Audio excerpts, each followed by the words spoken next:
So we're in the pine plantation where we just looked at pine shoot borer, and there's another phenomenon that's expressing itself here.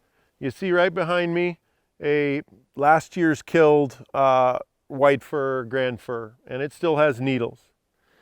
Then here we see a ponderosa pine that is dead and has been dead for a number of years. In fact, it's been dead long enough that it's snapped and there's a piece laying on the ground here.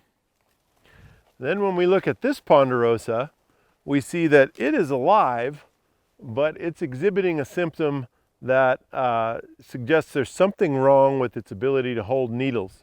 We've talked about this in this class and in forest ecology. Ponderosa typically hold needles for 4 years, yet this tree has only last year's needles on it. Some folks describe this as the lion tail appearance.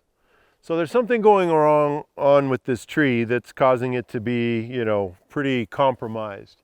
So what do we got? We have trees in different stages of death and dying. So again, you should conclude root disease.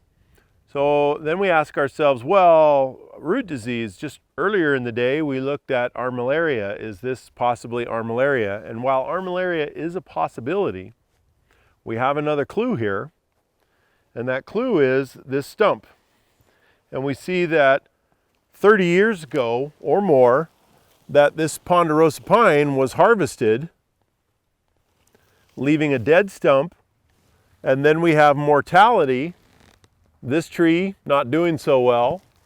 Actual mortality. Here's another tree that is just about dead. All of last year's needles have died, and a few needles from last year are alive. And then over here we have a completely dead tree whose needles tried to grow and died in mid-season. Okay, so trees in different stages of death and dying, ponderosas, near a large cut stump.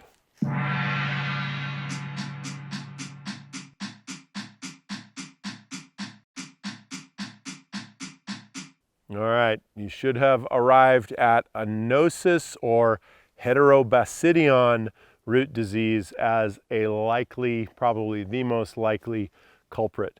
Now, we said this in our root disease discussion that determining root diseases that do not have advanced decay or conchs or other slam dunk indicators, if you will, can be challenging.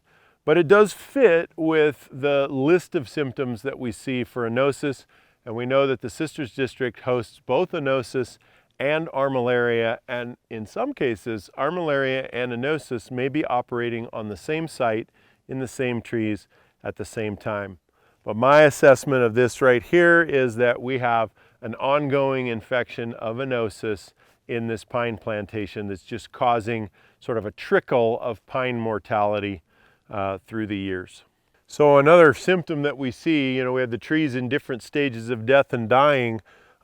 This is a distance away from the stump that we just looked at, but we do see a tree over here that's exhibiting chlorosis, uniform chlorosis over its entire crown, which chlorosis can be caused by a number of pathogens, but in concert with the other root disease symptoms we've seen here, it's highly likely that that pine is also infected with anosis root disease.